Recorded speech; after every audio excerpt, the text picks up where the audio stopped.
Hola, ¿qué tal? Bienvenidos al canal. Mi nombre es David. En esta oportunidad les voy a reseñar el libro El fantasma del rey Leopoldo del historiador y periodista Adam Hochschild. Adam Hochschild se graduó en Historia y Literatura por la Universidad de Howard y es profesor de periodismo en la Universidad de California. Entre sus ensayos se encuentra en este libro El fantasma del rey Leopoldo, que habla una historia sobre el colonialismo en el Congo. El libro es interesante, a mí me impactó muchísimo, tiene una introducción donde analiza cómo fue desarrollándose la acción donde el rey Leopoldo, que era el rey de Bélgica, pudo hacerse con su colonia personal, su feudo personal que era el Congo. Hace un contexto histórico interesante. Adam Hochschild hace una diferenciación entre colonias, metrópolis, Congreso de Berlín, 1885, las principales potencias europeas se dividen en África, Alemania principalmente, Gran Bretaña y Francia, y Bélgica es un estado muy chiquito, muy pequeño, y Leopoldo ansía tener su tajada en la torta, de como dice Adam Hochschild. Se divide en los países, los estados más importantes, Camerún, Francia, Bélgica se queda entonces con el Congo.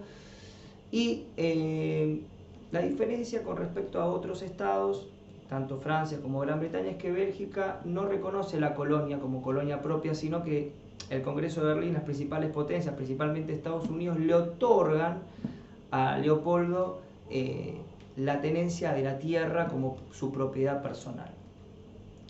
El Estado Independiente del Congo, así se va a llamar, propiedad de Leopoldo II, va a ser constituido, va a ser formado por Leopoldo 23 años, de 1885 a 1906. Son 23 años donde Leopoldo va a ejercer su poder. Calcula Adam Hochschild con una investigación muy meticulosa que actualmente, según datos del primer censo que se hizo en 1920, la población va a ser totalmente diezmada, va a ser exterminada en la mitad de su población. Calcula Adam Hochschild en 10 millones de muertos las víctimas de la colonización belga. ¿Qué es lo que buscaban los belgas en el territorio? Buscaban principalmente recursos naturales, buscaban marfil, buscaban caucho, buscaban productos primarios.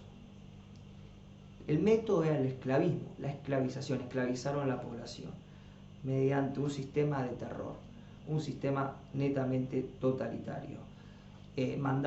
Obligaban a las familias a recolectar caucho, buscar marfil. Principalmente el marfil se utilizaba para las teclas de pianos o para dientes postizos o muelas, el caucho para lo que es las ruedas, lo que es el cableado y para un montón de otros productos. El caucho era muy requerido, el ciclo del caucho se utilizaba para un montón de productos que eran utilizados por la metrópoli. Hubo un movimiento de protesta internacional, que Adam Hochschild lo llama el primer movimiento de derechos humanos del siglo XX, encabezado por Edmund Morel y Roger Casament. Edmund Morel era un periodista, trabajaba en una naviera británica y se da cuenta en Amberes, en el puerto comercial de Bélgica, un tráfico desgarrador, porque se da cuenta de que para el Congo la naviera donde él trabajaba envía productos primarios que vienen desde el Congo y exporta de Amberes rifles, exportan metralletas, municiones, algo que el Congo no le iba a ser en absoluto beneficiario. Entonces se da cuenta de que en realidad no era el libre comercio lo que estaba surgiendo ahí, sino que era una colonización feroz, total, una implantación de un régimen completamente autoritario, desgarrador. Leopoldo lo que hace en este periodo es lanzar, principalmente comprar influencias, comprar periodistas, principales directores de los principales diarios del mundo y hacer ver su colonización como una cruzada humanitaria donde se llevaba el progreso, donde se llevaba la civilización, donde se llevaba la cultura, donde se llevaba la libertad a una población que estaba en ese momento también siendo asediada por traficantes de esclavos árabes. Entonces él hace una cruzada a nivel internacional de forma humanitaria, la da a entender a los medios de comunicación como una cruzada humanitaria. En realidad lo que ocurría en el Congo era todo lo contrario: esclavización, maltrato, mutilaciones, o toma de rehenes. Obligaban a las familias que quedaban como rehenes, las ponían como rehenes en chozas, y obligaban a los padres y a los padres de familia a buscar caucho, a internarse en la selva, a buscar caucho, recolectar el caucho. ¿Qué es el caucho? Muchos me preguntaron, lo analiza. El caucho es una enredadera, es un árbol donde se tala y se saca una savia que se recolecta en cestos. Iban con esos cestos por sus cabezas y traían determinada cuota, se le asignaban a los belgas, le asignaban determinadas cuotas. Si no cumplían con esas cuotas, les amputaban las manos a sus familias, lo esclavizaban y los fusilaban. Este sistema imperó muchísimos años, principalmente de 1890 a 1905, el auge del caucho. Hubo un periodista muy importante, un escritor también, que está en estos momentos en el Congo, en el río Congo, se llamó Joseph Conrad, y ve todo esto que sucede, lo que está pasando, y que parece que el mundo está en silencio en este momento. No hay ninguna crítica, no hay ninguna voz de alarma. Es Joseph Conrad. Joseph Conrad va a escribir El corazón de las tinieblas, y ahí va a poner todo lo que vio, a poner toda la horrorosidad que fue la conquista del Congo, que fue terrible.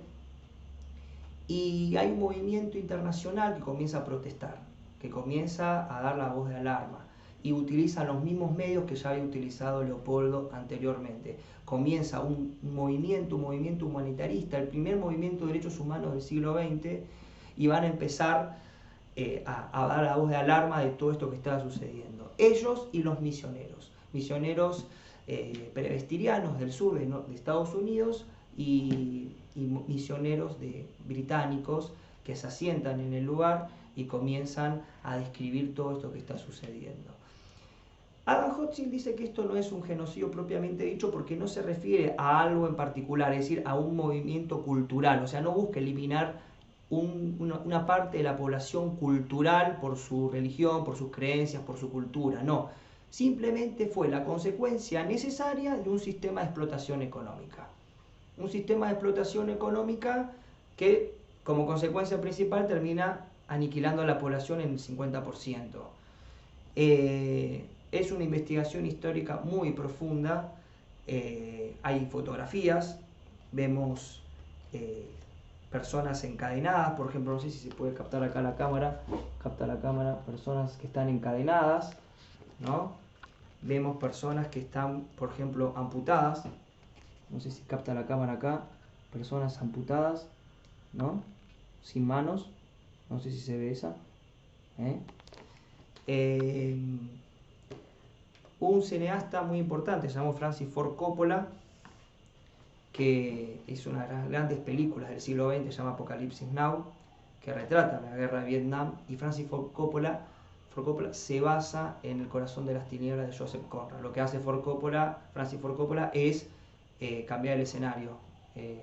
Lo que era el Congo en el siglo XIX pasa a ser Vietnam en el siglo XX.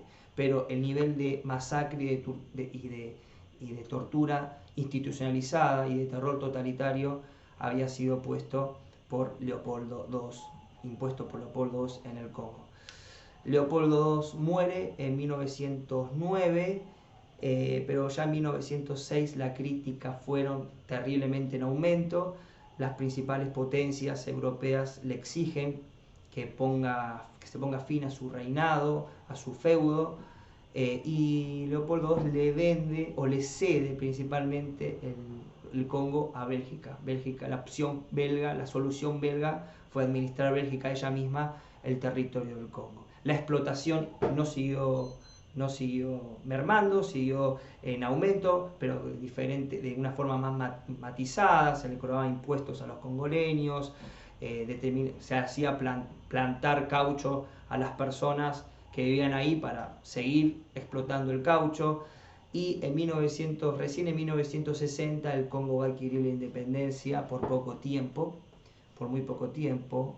Patrick Lumumba va a crear un gobierno de coalición. La CIA lo va a terminar asesinando, va a imponer a su propio dictador, Mobutu, y va a gobernar el Congo hasta 1997, un reinado de terror. Entonces, lo que nos deja Adam Hochschild en este libro, que a mí me parece muy importante, es los gérmenes de violencia que hoy por hoy diezman a la población y que es una moneda corriente en África, son impuestos por Europa, son impuestos por el colonialismo, y obviamente el colonizado y el colonizador aprenden. El colonizador y el colonizado es una dialéctica donde colonizado y colonizador es el espejo opuesto.